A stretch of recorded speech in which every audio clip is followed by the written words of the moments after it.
Abrahamic covenant, land grant, Israel, Jerusalem, blessing, prophecy, Gog and Magog, Armageddon. John Hagee is the founder of Cornerstone Church. If you're having trouble remembering who he is, just remember that he's the one who said that Katrina was God's punishment for the gays. I read his new book, Earth's Last Empire, The Final Game of Thrones. Before I get into the meat of this video, I do want to point out a few things about this book that do not really fit in with this video, but I felt were needed to be mentioned. 1. Hagee gives an unneeded review of the last 10 or so presidents of the United States. While doing so, he is quick to point out the sins of President Clinton, among them being draft dodging and having affairs. Yet in the pages of prose where he fawns over President Trump, he fails to mention these two issues. In fact, there is quite a bit of times when reviewing American history, he is quick to point out issues Democrat leaders had, but doesn't point out the exact same acts in Republicans.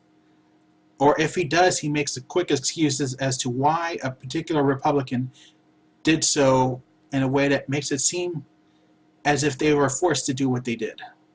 For example, the high tax rate under Eisenhower. Number 2. The existence of the book is a puzzle to me. It is a disjointed review of history, both factual and biblical, with analysis of what will cause the end of the world, with the Book of Revelations being his source of prophecy. Why is it a puzzle?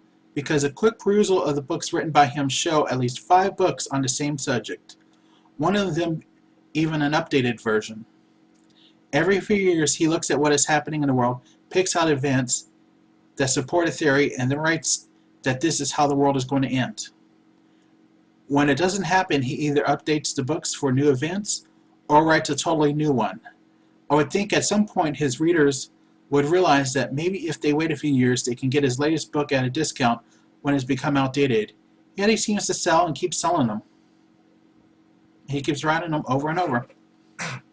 And now a personal statement about my belief about Jewish people and Israel, as I know it will come up once I talk about this book.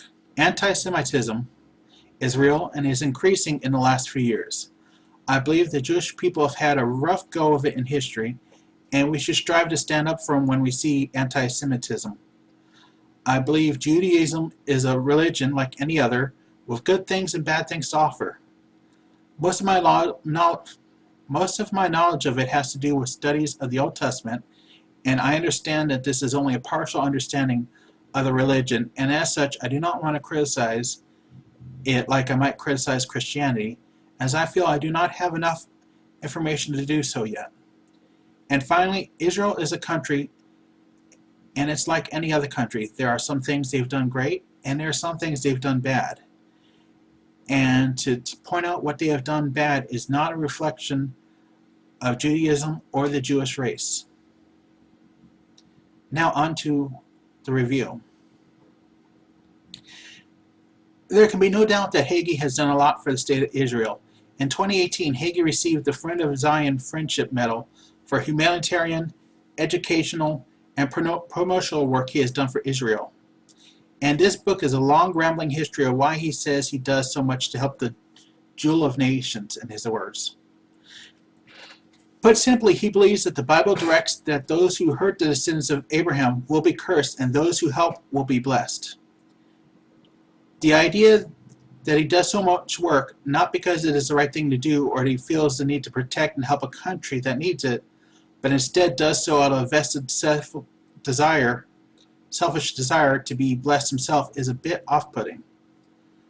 But one could argue that while he's doing so, he's still done good, and in the end, why does it really matter? I would argue, after reading this book, he does not do it for blessing, but for a bit more sordid reason, and that even if he did, it does matter why he does it. Let's examine first the idea that he is doing some good. So what if his motivations are selfish? He has raised and donated a lot of money for the state of Israel and generated a lot of goodwill inside of America for them. But what has been the cost of this work? Reading through the history of the nation, there's about the first one-third of this book he covers the many conflicts Israel has been in during its short existence. I'm not an expert in Middle East politics, but I do know enough of the history to know that a lot of the fights Israel have been in have been for self-defense.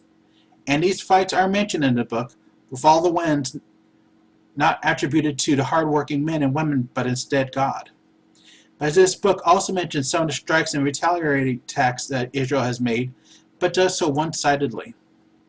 Each escalation is explained as always being at the fault of Islamic terrorists, or Arabs, and while there are plenty of mentions of deaths Israel has taken in these skirmishes, there is only a repeated line that terrorists hide among civilians, making it hard for Israel to fight back. He chalks up a lot of the media that Israel gets over civilian deaths on the other side as lies told by media that is intentionally against Israel.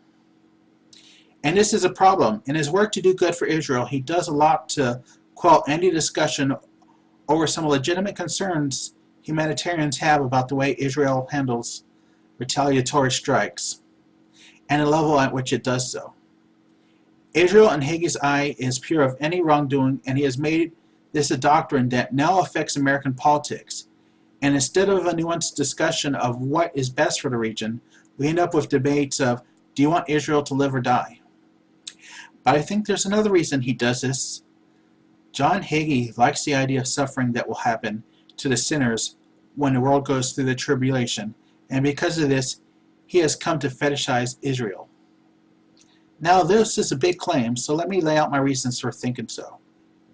Hagee gives a history of the children of Abraham from the book of Genesis until now. It is a whirlwind tour with quick stops at significant events that come to a crawl when he reaches the Holocaust.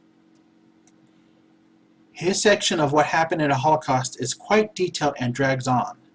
He at times repeats things he's already said about more facts of the Holocaust, such as how hot the doors of the crematorium got and how this prevented more cremations.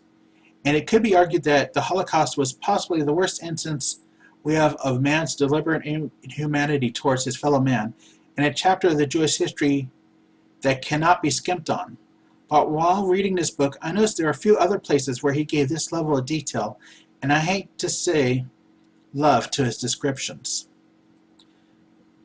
The first is when he described what it was like when he visited a concentration camp in Germany, again when he visited a few months later with members of his church. Another is when he visits the beaches in Normandy and the graveyards of American troops killed during that invasion. In both instances of him recalling a place he visited, he makes it seem like he is the most alive and most receptive to sensations at this point. And both times it is in a place of great death and suffering. Later, when he goes to describe the Holocaust, he goes on to great length to point out how much blood was spilled, how the dead bodies of the Jews were treated, and how terrible survivors looked. Then he starts to describe famines, wars, and other apocalyptic events that he believes will happen when Jesus comes back. And again, here we see him repeat gruesome details more than once. For example, how high in Jesus' horse the blood will flow during the battle of Gog and Magog. The reason why he believes Jesus' cape will be drenched red in blood. Reading his description of God's Son's wrath, I get less an impression of the Jesus from the New Testament, or of a person who has done something distasteful but has to do it. But instead, I see Kratos from the God of War gleefully killing and covered in blood and viscera of his enemies. And to end the events that he describes will ultimately end with the destruction of Jerusalem. And to end it off, the events that he describes will ultimately end with the destruction of Jerusalem, a city that Hagee claims to love and to be his homeland. The destruction goes without a hint of loss or mourning from Hagee. After coming to this conclusion, I started to wonder if I was reading too much into it. If in wanting to have a controversial subject for my video, I was allowing bias to direct my conclusions, so that I started doing some research on the internet. And apparently I am not the first one who has come up with this idea that Hagee has less than a love for Israel and instead a fetish for what it stands for. In the New York Times Magazine of March 22, 2013, entitled Oy Vey, Christian Soldiers, the author, Maud Newton, covers the growing number of Christians in America who are adding Jewish rituals to their birthdays, parties, and other aspects of life.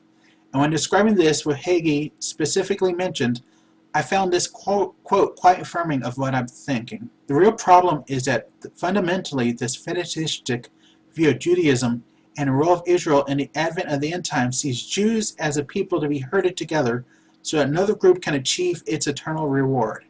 To me, that's a troubling catechism. It's ultimately not so far from the Christ killer narrative of yore, just with an Israel-friendly varnish. I am a trans woman, and I have been the object of some fetishistic behavior. I know that the want of someone to be with a trans woman can be, and often is, separate from the want of that person. For a lot of guys, we call them tranny chasers, they do not want us. They want us for what we represent. We are interchangeable, and our names are nothing to them. And I find this as a disturbing trend in Hagee's book. While he will give the name of Jewish people he quotes, or Jewish people he is a friend of,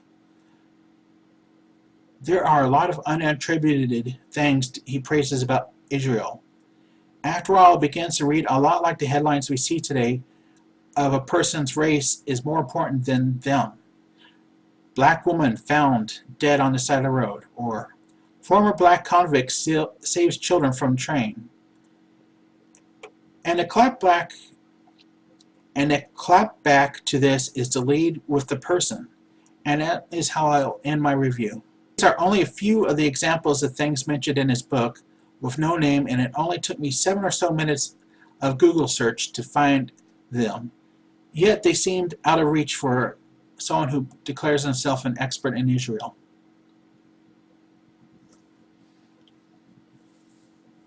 And I do apologize if I mispronounce these. I'm trying my best. The drip irrigation system was created by Shisma Blas. The Jordan Valley United Water Plan was designed by Tahal and constructed by Mekrot. Gil Shrewd, Shalom Kramer, Marius Knott created the first commercial firewall and started a company called Checkpoint. Dr. Gabi Idan created the pill cam. And that young man that was used as a scapegoat on a night of broken glass in Germany, whom you refer to simply as a Jewish boy, his name was Herschel Grynszpan. Thank you for watching this video. I'm sorry it didn't come out earlier this week. I was planned on having it out on Wednesday, but some insomnia happened, and it's hard to research and read and write a script when you're half asleep. I thank y'all for watching my channel. I ask that you please like and subscribe. Please put stuff in my comments. I do read every one of my comments, which is pretty easy so far since I only have one.